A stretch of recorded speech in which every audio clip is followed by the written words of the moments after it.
Hello everyone, take out your history book, open page number 61। यहाँ पे हम chapter 6 पढ़ रहे थे kingdom, Kings and early Republic के बारे में। यहाँ पे हमने चैप्टर 6 पढ़ रहे थे, हमने कुछ पार्ट्स ऑलरेडी पढ़ चुके हैं। आज हम पेज नंबर 61 पढ़ेंगे।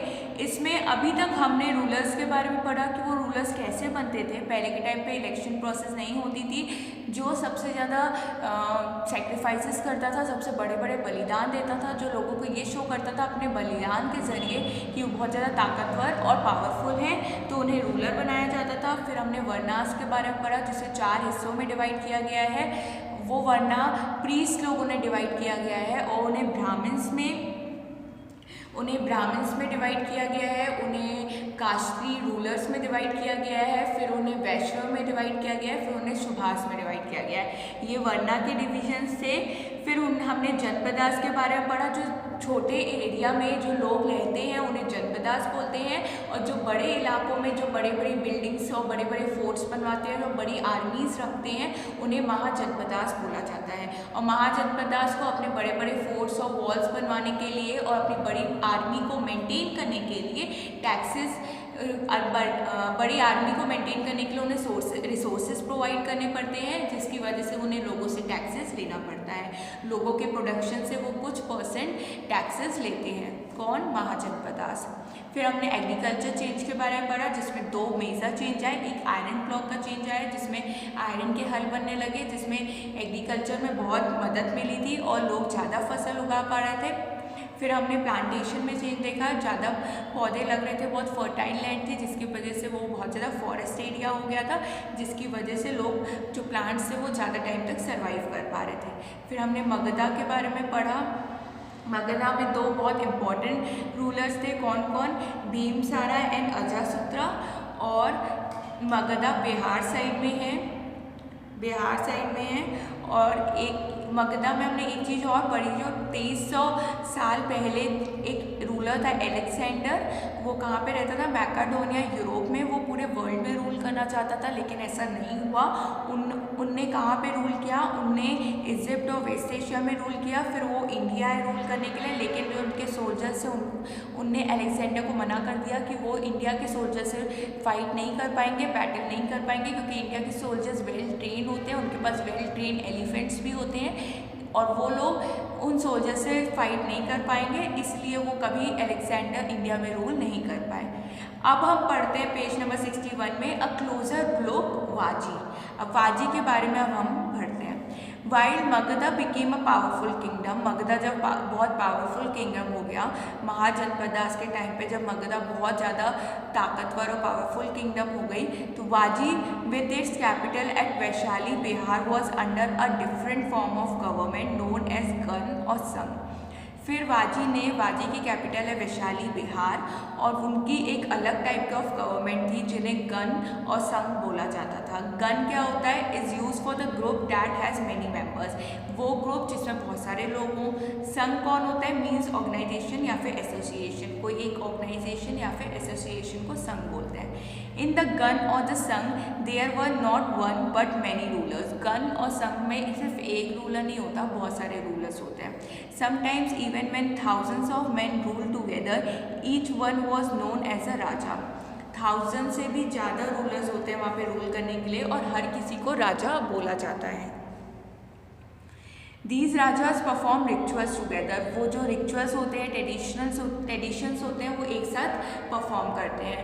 They also met in assemblies and decided what had to be done and how through discussion and debate।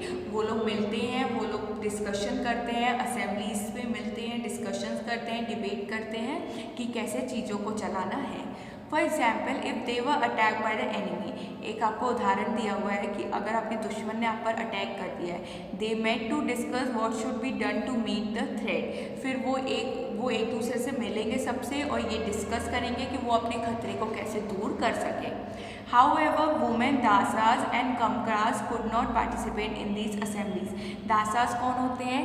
जो स्लेव होते हैं, मेन और वुमेन। और कमकाज कौन होते हैं? जो कि लैंडलेस लेबर होती है, जो खेती बाड़ी करती है, लेकिन वो लैंड जिसमें खेती बाड़ी करती है वो लैंड उनकी नहीं होती, उन्हें कमाकरस बोलते हैं। तो ये जो दासाज और कमाकरस होते हैं वो लोग इस असेंबली में पार्टिसिपेट नहीं करते, मतलब इस डिस्कशन में वो लोग पार्टिसिपेट नहीं करते, उनको अलाउ नहीं है इस असेंबली में आना। Both the Buddha and Mahavira belong to gana और संघ। जो बुद्धा और महावीर होते हैं वो गण और संघ में बिलोंग करते हैं। Some of most valid descriptions of life in the sangha could be found in Buddhist की बुक है जिसमें गण और संघ के बारे में कुछ ज़्यादा अच्छे से दिया हुआ है, जो हम चैप्टर 7 में पढ़ेंगे। Now turn the page, open page number 62। This is an account of Vajis from the Digha Nikya, a famous Buddhist book. Buddhist book में एक वाजी है अकाउंट है वाजी का, जिसमें दिघा और निका के बारे में है। Which contains some of the speeches of the Buddha. They were written about 2300 years ago. और ये उस बुक को 23,000 साल पहले लिखा गया है। Ajatashatru and the Vajjis. अब देखते हैं अजातशत्रु और वाजीज के बीच में क्या बातचीत हुई। Ajatashatru wanted to attack Vajji. Ajatashatru Vajji के ऊपर अटैक करना चाहता था, मतलब हमला करना चाहता था। He sent his minister name Vassakara to the Buddha to get his advice on the matter. Ajatashatru ने अपने मिनिस्टर को वासाकत्रा के पास भेजा, और किसके पास भेजा? बुद्धा के पास भेजा, और बोला कि तुम कुछ एडवाइस दो, सलाह दो कि हम इस मैटर में क्या करें। The Buddha ask whether the Vajji met frequently. Buddha ने ये पूछा कि क्या वाजी सबसे मिलजुल के रहता है। इन फुल असेंबली, वो असेंबली में आता है और लोगों से मिलता है। When he heard that they did he replied the Vajji would continue to prosper as long as. तब जब बुद्धा ने ये चीज़ पूछी कि या वाजी असेंबलीज़ में आता है, जो फंक्शंस होते हैं, इवेंट्स होते हैं, असेंबलीज होती है डिस्कशन के लिए, उसमें वो आता है, तो तब अजातशत्रु ने बोला कि हाँ वो आता है और सबसे मिलजुल के रहता है। तो तब बुद्धा ने बोला कि वो हमेशा बढ़ते रहेंगे, वो कभी भी नहीं रुकेंगे और हमेशा उनकी ग्रोथ होती रहेगी। कैसे? They help full and frequent public assembly. अगर वो असेंबलीज में आते रहे, लोगों से मिलते जुलते रहे, तो वो कभी भी कोई उनका कुछ नहीं बिगाड़ पाएगा। They met and act together. अगर वो मिलजुल कर सबके साथ रहेंगे तो उनका कोई कुछ नहीं बिगाड़ पाएगा। They follow establish rulers. वो रूलर्स को फॉलो करें, अच्छे जो बड़े बड़े रूलर्स हैं उनको फॉलो करें। They respect, support and listen to elders. वो छोटों की रिस्पेक्ट करें, वो बड़ों की रिस्पेक्ट करे, बड़ों को सपोर्ट करे और उनकी बातें सुने। Vajji women were not held by force और कैप्चर। जो वाजी की वुमेन्स हैं, जो औरतें हैं, उनको कभी किसी चीज़ के लिए फोर्स नहीं किया जाए। चित्याज लोकल स्क्रीन्स व maintain in both towns and village. जो चित्याज हैं उनको बहुत अच्छे से टाउन्स और गांव और शहर बना के दिया जाए। Which sense who follow different beliefs were respected and allow to enter and leave the country freely. किसी के ऊपर अपना प्रेशर नहीं डाले, किसी को बंदी बना के नहीं रखे, हर किसी को आज़ादी से रहने दें। तो अगर वो ये सब चीज़ें करेंगे तो वाजी का कोई कुछ भी बिगाड़ नहीं पाएगा, कोई उस पर कोई हमला नहीं कर पाएगा। Rajas of powerful kingdoms tried to counter the Sanghs. Nevertheless, these lasted for very long time till about 1500 years ago, when the last of Gans or Sanghs were conquered by the Gupta rulers, about whom you read in chapter 11. Chapter 11 में आप Gupta rulers के बारे में पढ़ोगे, जो 15,000 साल पहले के रूलर हैं। Now come to the page number 63। Elsewhere पढ़ते। एल्सवेयर इज़ नॉट इम्पॉर्टेंट, पर आपको थोड़ा बहुत पता होना चाहिए। ये हम ग्रीस और एंटिल्स के बारे में पढ़ेंगे। Find Greece and Athens in your atlas. आप वर्ल्ड मैप में ग्रीस और एंटिल्स को फाइंड आउट करना। Around 2500 years ago, the people of Athens set up a form of government which was called a democracy, which lasts for about 200 years ago. 25,000 साल पहले एंटिन्स ने एक government form की, जिसे डेमोक्रेसी बोलते हैं। डेमोक्रेसी का मतलब होता है कि लोग फ्रीली आज़ाद होके, जिसमें कोई भेदभाव नहीं होता मेन और वुमेन में, वो बहुत अच्छे से आज़ादी से घूमते हैं, उसे डेमोक्रेसी बोलते हैं। तो उनकी ये गवर्नमेंट थी वो 200 साल तक चली।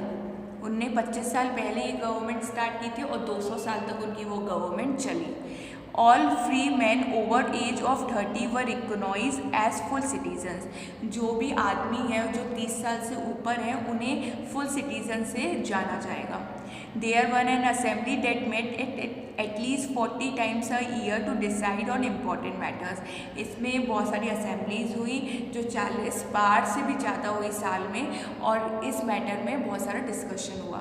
All citizens could attend these meetings, और इस मीटिंग्स को सब सिटीजन्स को अटेंड करना पड़ेगा, मतलब आना पड़ेगा। Appointments for many positions were made through lottery. All those who wanted to be chosen gave their names and then some were selected through lottery. एक लॉटरी होगा, अगर किसी को कोई पोजीशन में जॉब लेनी है, नौकरी लेनी है, तो उसके लिए एक लॉटरी होगी, और जिसको वो लॉटरी निकलेगी, जिसका नेम निकलेगा, उसे वो पोजीशन दी जाएगी। Citizen were expected to serve in the army and the navy. जो सिटीजन्स हैं वो आर्मी में अपनी सेवा देंगे, आर्मी की सेवा, और नेवी में भी उनसे ये एक्सपेक्ट किया जाता है कि वो अपनी आर्मी और नेवी उनकी रक्षा करेगी, उनमें वो अपनी सेवा देंगे। Citizens were expected to serve in the army and navy. Citizens अपने आप को आर्मी और नेवी में सर्व करेंगे। However women were not consider citizen, लेकिन वुमेन को सिटीजन से कंसिडर नहीं किया जाएगा, मतलब वो सिटीजन्स नहीं होंगी। Also many foreigners who lived and work in Athens as merchants and craft person did not have right as citizen. जो फॉरेनर्स हैं, जो बाहर की कंट्रीज से आकर वहाँ पे रहते हैं एथेंस में, उनको भी सिटीजन नहीं माना जाएगा। Besides, there were several thousand slaves in Athens। Athens में बहुत सारे स्लेव्स हैं, मतलब बहुत सारे नौकर हैं, गुलाम हैं। who work in mines, fields, household and workshop। जो कि घरों में काम करते हैं, खेती बाड़ी में काम करते हैं, माइल्स में काम करते हैं, फैक्ट्रीज में काम करते हैं। They too were not treated as citizen। उनको भी सिटीजन नहीं माना जाएगा।